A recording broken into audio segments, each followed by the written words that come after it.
اور رسول اللہ صلی اللہ علیہ وسلم خود بھی یہی کرتے رہے، اس پہ ہی عمل۔ اب آئیے حکومت کے فرائض میں ہم آتے ہیں کہ اللہ تعالیٰ نے کیا کیا احکامات دیے ہیں کہ حکومت کو جو کرنا چاہیے۔ تو یہی حکم ہے سورۃ الحج میں، فرمایا الذین ان مکناہم فی الارض اقاموا الصلاۃ وآتوا الزکاۃ وامروا بالمعروف ونہوا عن المنکر وللہ عاقبۃ الامور۔ یہ وہ لوگ ہیں جنہیں اگر ہم زمین میں اقتدار بخشیں گے تو وہ نماز قائم کریں گے، زکوٰۃ دیں گے، معروف کا حکم دیں گے اور منکر سے منع کریں گے، اور تمام معاملات کا انجام کار اللہ تعالیٰ کے ہاتھ میں۔ یعنی یہ ایک رسپانسبلٹیز اللہ تعالیٰ نے دی۔ یعنی پہلا کام تو یہ کہ نماز قائم کریں گے۔ اب نماز خود اکیلے بھی انہوں نے بھی پڑھنی ہے، ہم لوگوں نے بھی، تو ہمیشہ رسول اللہ صلی اللہ علیہ وسلم بھی اور پھر خلفائے راشدین بھی خود نماز پڑھایا کرتے تھے کہ مسجد کے امام جو ہیں وہ کوئی عام کوئی عالم یا مولوی صاحب نہیں ہوتے تھے، بلکہ حکمران جو ہے وہ آتے تھے۔ اچھا، دوسرے علاقوں میں وہ خود گورنمنٹ ہی کے جو امپلائی، گورنر یا اس سے آپ اور نچلے سٹیپ پہ آپ دیکھ لیں تو وہ وہی مسجد کی نماز جو فرض نماز ہے وہی پڑھاتے ہوتے تھے، اور جمعے کی نماز بھی وہی پڑھاتے تھے۔ زکوٰۃ کی رسپانسبلٹی وہ بھی حکومت ہی کی تھی کہ وہ لوگوں سے زکوٰۃ لیں گے اور پھر غریب لوگوں تک پہنچائیں گے، یہی کرتے رہے۔ معروف سے مراد کہ ہر نیکی کا ہے، تو اس میں اگر تو کوئی اجتماعی معاملہ ہے تو پھر تو باقاعدہ قانونی طور پہ اسے بنا لیتے، اگر انڈیویجول معاملہ ہے تو پرسنلی ان کو یا اپنی جمعہ کی نماز میں یہ بتا دیتے تھے کہ بھائی یہ کیجیے پلیز، یہ نیکی کا عمل ہے، یہ کریں۔ اور کوئی برائیاں ہوتی تو اگر تو کسی کا انڈیویجول ہے تو اس کو دیکھ لیا تو سمجھا دیا ان کو بس، اور اگر اجتماعی طور پہ کوئی معاملہ ہے تو باقاعدہ ایک پولیس ایکشن بھی کر دیتے تھے۔ مثال کے طور پر کسی نے کسی پہ کوئی زیادتی کی ہے، ظلم کیا تو اس کو پھر سزا بھی دیتے تھے۔ تو یہ رسپانسبلٹی تھی خلفائے راشدین کی۔ یعنی امیر کا فرض صرف یہ تھا کہ لوگوں کے ایسا ماحول مہیا کر دیں کہ جس پہ اپنے دین کو محفوظ رکھ سکے۔ شریعت اور احکامات، یہ جتنی شریعت آپ پڑھ چکے ہیں اب تک، ان سب پہ پریکٹیکلی عمل کرتے ہوتے تھے اور کرواتے بھی تھے۔ مثال کے طور پر میں نے وہی اگزامپل دی کہ جیسے علی رضی اللہ عنہ، وہ اب فجر کی نماز کا ٹائم ہے اور وہ مسجد تک جا رہے ہیں تو بیچ میں بھی اعلان کرتے ہوئے جا رہے ہیں تاکہ لوگ جو ہے وہ پھر آئے مسجد میں۔ یہ ایک ایگزامپل ہے، دیگر اور صحابہ کرام بھی ایسے ہی کرتے تھے۔ اور لوگوں کو عدل اور انصاف، یہ اصل رسپانسبلٹی حکمران کی سورۃ النساء میں حکم ہے۔ ان اللہ یأمرکم ان تؤدوا الامانات الی اہلہا واذا حکمتم بین الناس ان تحکموا بالعدل ان اللہ نعم ما یعظکم بہ ان اللہ کان سمیعا بصیرا۔ اللہ تعالیٰ آپ کو حکم دیتا ہے کہ امانتیں ان کے حقداروں کو ادا کر دو، اور جب لوگوں کے درمیان فیصلہ کرو تو عدل کے ساتھ کرو۔ نہایت عمدہ بات یہ ہے کہ جس کی اللہ تمہیں نصیحت کرتا ہے، بے شک اللہ سننے والا اور دیکھنے والا ہے۔ یعنی اللہ سے سن بھی رہا ہے، دیکھ بھی رہا ہے، ریکارڈ بھی کر رہا ہے آپ سب کو جو آپ کرنے لگے۔ تب آپ یہ دیکھیے کہ یہ دو رسپانسبلٹیز یہاں پہ بھی آ گئی سامنے۔ امانتیں یہ حقدار تک پہنچائیں۔ اچھا، اس کے لیے اگر یہ کہ مثال کے طور پر اگر گورنمنٹ نے جاب بھی دینی ہے تو میرٹ کے مطابق دینی ہے، اسی طرح زکوٰۃ یا کچھ اور ایک فائنینشیل فنڈ ہے تو ان سب کو لوگوں تک پہنچانا ہے، اور یہی صحابہ کرام کرتے ہوتے تھے۔ اور عدل کے لحاظ سے اگر کوئی اختلاف ہو رہا ہے، کوئی معاملہ ہے، تو اس کو یعنی عدل کے دو پہلو ہیں۔ ایک تو یہ کہ کسی میں لڑائی جھگڑا ہوئی ہے تو وہ عدالت میں آئے ہیں معاملہ تو اس کو وہ چلائیں، اور دوسرا یہ کہ اگر ایک گورنمنٹ کا کوئی بھی ایک ڈیسیژن ہے تو پھر بھی عدل کے ساتھ کریں، کسی کے ساتھ زیادتی نہ ہو۔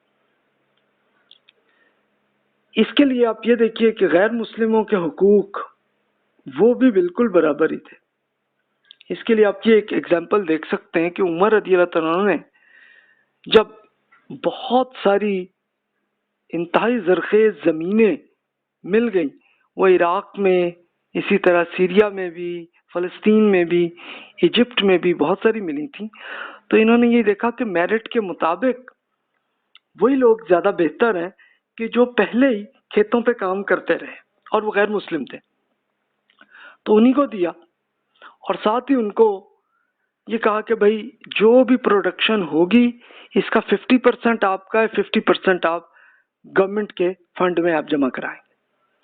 تو وہ اتنے متاثر ہوئے، کہتے ہیں ہمارے اپنے مذہبی جو بادشاہ تھے وہ تو پورا ہم سے لے جاتے تھے، ہمیں تو 5% 10% ہی ملتا تھا، یہ تو 50% دے رہے.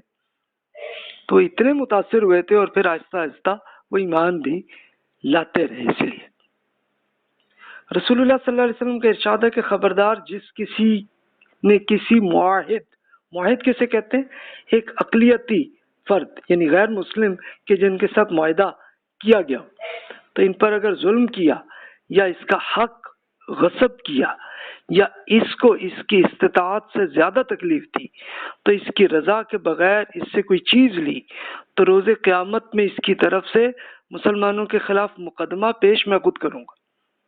یعنی آپ خود امیجن کر رہے ہیں کہ بھی غیر مسلموں کے ساتھ کوئی زیادتی کرنا یہ اتنا بڑا جرم ہے کہ رسول اللہ صلی اللہ علیہ وسلم یہ مقدمہ اللہ تعالیٰ کے حضور لے کے پہنچائیں گے ہمارے خلاف اگر ہم نے ایسی کوئی حرکت کی. تو پھر صحابہ کرام رضی اللہ عنہم عمل بھی پھر ایسے ہی کرتے رہے کہ غیر مسلموں کو پورا حقوق، یعنی اب یہ جو کچھ بھی گورنمنٹ کے فنڈ میں آتا تھا وہ عام آدمی کو ملتا ہوتا تھا، اب چاہے وہ مسلمان ہو یا غیر مسلم ہو ان کو ملتا تھا. اس کی اچھا پھر اگلی نسل میں بھی یہی رہا.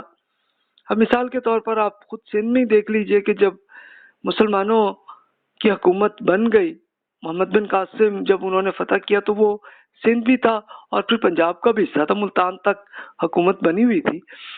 تو کوئی 1 سال تک حکومت انہوں نے چلائی، لیکن پھر ان کو بلا لیا گیا تو وہ واپس گئے. تو خود ہندوؤں نے یہ کیا تھا کہ محمد بن قاسم کے بت بنا لیے تھے کہ اس کی پوجا کرنے لگے تھے. نہیں وہ کہتے تھے کہ یار یہ جتنا اتنا بڑا وہ ہمارے ساتھ اتنا اچھا سلوک کر رہے تو پھر یہی اچھا حکمران. تو اگر آپ امیجن کریں کہ یہ اس حد تک سلسلہ چلتا رہا تو آپ امیجن کر سکتے ہیں صورتحال. اچھا جی، امیر کے فرائض کیا، رسپانسبلٹیز کیا اور عوام کے حقوق کیا، اس کے لیے آپ انہی آیات میں جو میں نے عرض کیا اسی لحاظ سے آپ یہ دیکھ سکتے ہیں. لوگوں کی جان و مال کی حفاظت کا انتظام کرنا، سیکیورٹی ہر عام آدمی کی، لوگوں کو زندگی کی بنیادی سہولتیں مہیا کرنا. اس زمانے میں تو یہ ہوتا تھا کہ ایگریکلچر سب سے بڑا آتا تھا، تو اب خود جو حکمران ہیں وہ لے جا کے ایک آدمی تک ڈیلیور کرتے ہوتے تھے. اچھا ٹھیک ہے، ان کی اپنی پوری ٹیم وہ لے جا کے دیتے تھے، لیکن عمر رضی اللہ عنہ تو رات میں بھی چیک کرتے ہوتے تھے کہ بھی سب کو ملا بھی ہے کہ نہیں. اگر کسی کو نہیں ملا، جیسے ایک خاتون ان کو نظر آیا کہ بھی ان کے پاس نہیں ہے کوئی کھانے کی چیزیں، تو وہ خود بوری اٹھا کے لے آ کے دی ان کو کہ بہن یہ لے. اور پھر یہ بھی پوچھا کہ بہن یہ بتائیے عمر کی حکومت کیسی، کہتی بھی میرے پاس ہوتا تو میں تو عمر کو ہٹا کے تمہیں حکمران بنا دیتی. لیکن اب وہ خاتون کوئی دیہاتی آئی ہوئی تھی، انہوں نے دیکھا نہیں تھا، تو جب پتا چلا کہ یہی عمر ہے تو بڑی شرمندہ ہوئی. تو آپ امیجن کریں. تو آپ یہ رسپانسبلٹی دی، لوگوں کی تعلیم و تربیت کریں، روزگار اور معاش کی فراہمی بھی اس کی فرائض کہ یہ بھی رسپانسبلٹیز ہیں کہ لوگوں تک فنڈ پہنچے، لوگوں تک جو بھی طریقے آ سکتے ہیں ایک اچھی ریاست میں وہ سب لوگوں کو دیں. رفاہ عامہ کے کام کروانا بھی ان کی ذمہ داری ہے. اس کی ایک ایگزامپل ہے جیسے روڈز، سیوریج کا نظام ہے، ایجوکیشن کا سسٹم، ہاسپٹلز ہیں. تو یہ سارے گورنمنٹ ہی کی رسپانسبلٹی ہے۔ بیت المال کا قیام، اب بیت المال کیا ہے کہ یہ وہی ٹریجری جو گورنمنٹ کے فنڈز ہیں، تو اس کو ایک مستحق اور کمانے سے لاچار لوگوں تک ان تک پہنچا دینا، یہ رسپانسبلٹی، جیسے صحابہ کرام یہی کرتے رہے۔ فلاح و بہبود کے کام کرنے کے ادارے تاکہ لوگوں تک عزت نفس کا پورا خیال کریں، ان کو عزت دیں اور ان تک بینیفٹ پہنچائیں، لوگوں کو وہ آزادی فکر دیں، عام لوگوں کو بھی ایسے مواقع میسر ہوں کہ وہ کھل کر تنقید کر سکیں۔ خلفائے راشدین میں ایسا ہوتا تھا کہ یہاں تک کہ وہی ایک ایگزامپل ہے، عمر رضی اللہ عنہ جمعے کی خطبے میں وہ کہنے لگے کہ میں اب یہ فیل کر رہا ہوں کہ شادی میں مہر میں بہت بڑی اماؤنٹ وہ آنے لگی ہے، تو اس کی کوئی لمٹ ہونی چاہیے۔ تو خاتون نے وہیں پہ کہا کہ بھی آپ کو کیسے اجازت ہے کہ جب اللہ کے رسول نے کوئی لمٹ نہیں رکھی، کہ خاتون کی بات درست۔ اور خود رسول اللہ صلی اللہ علیہ وسلم کے معاملے میں بھی یہ ہوتا تھا کہ جن کا جو مسئلہ ہے تو رسول اللہ صلی اللہ علیہ وسلم حکمران تھے، ان سے بھی لوگ ایسے ہی ڈائریکٹ لے جا کے یہاں تک کہ اختلاف بھی کر لیتے ہوتے تھے۔ ہاں، اگر اللہ کا حکم ہوتا پھر اختلاف نہیں کرتے تھے، یا رسول اللہ صلی اللہ علیہ وسلم بتا دیتے اللہ کا حکم ہے تو پھر اختلاف نہیں، لیکن اگر ایک ایڈمنسٹریشن کا تو اس میں اختلاف کرتے تھے۔ ایک وہ دلچسپ کیس ہے کہ یہ پرانی ایک روایت عربوں کے ہاں تھی کہ شوہر جو ہے نا وہ لڑائی ہوگی بیگم سے تو جناب کہہ دیا کہ بس بھی تم اب آج کے بعد سے میری ماں بن گئی۔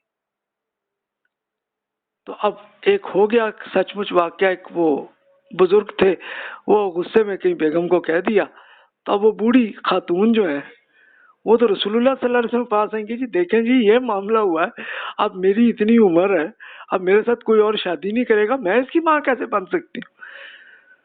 تو رسول اللہ صلی اللہ علیہ وسلم اس سے پہلے کہ آپ اس میں اجتہاد کرتے اللہ تعالیٰ کی پوری صورت آ گئی، جنہوں نے اللہ تعالیٰ نے یہ بتا دیا کہ بھی اس میں یہ کوئی معنی نہیں بنتی، یہ صرف بکواس ہوتی ہے اور اس کے لیے پینلٹی یہ پھر کرو، اور پینلٹی بھی ان پہ کی کہ جناب لازمی جلد سے جلد وہ تو اپنے اس کو کینسل کریں اور اس کے لیے غلام آزاد کریں یا پھر روزے رکھیں، یہ ان پہ پینلٹی بھی رکھی انہوں نے۔